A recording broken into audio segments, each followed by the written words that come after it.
শাহবাগীদের টাকা দেওয়া হচ্ছে, খাওয়া দেওয়া হচ্ছে, তাদেরকে পাহারা দেওয়া হচ্ছে, তাদেরকে লালন করছে সরকার।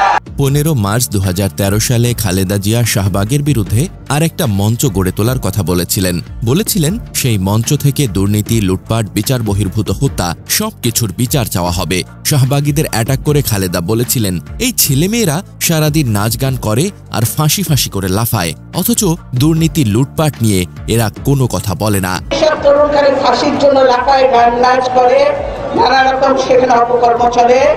এইসব তরুণ যারা দেশের কথা বলে না, তারা একটা কথা বলে না, সরকারের দুর্নীতির কথা বলে না। শাহবাগকে চিনতে বাংলাদেশের বেশিরভাগ মানুষের দেরি হয়ে গেছিল।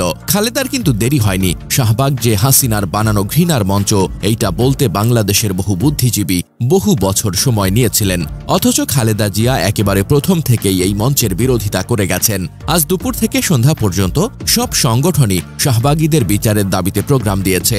এই প্রোগ্রামের প্রধান মুখ হিসেবে ব্যানার আর ফেস্টুনে খালেদা জিয়ার ছবি রাখতে পারেন। শাহবাগের কাউন্টার আপোষহীন নেত্রী খালেদা জিয়াও। ওরা শাহবাগ কায়েম করেছিল জাহানারা ইমামের ছবি সামনে রেখে, যেই জাহানারা ইমাম ছিলেন বাংলাদেশের প্রথম ফ্যাসিস্ট। জনতার আদালত নামের তামাশা করে বিচার ব্যবস্থাকে শেষ করে গেছেন।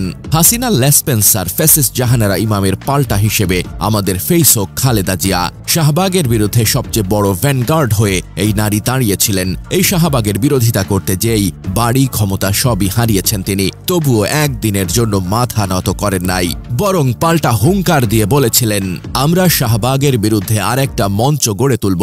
একেবারে স্পষ্ট করে বলেছিলেন, গণজাগরণ মঞ্চ অপসারণ করা না হলে পাল্টা মঞ্চ গড়ে তোলা হবে।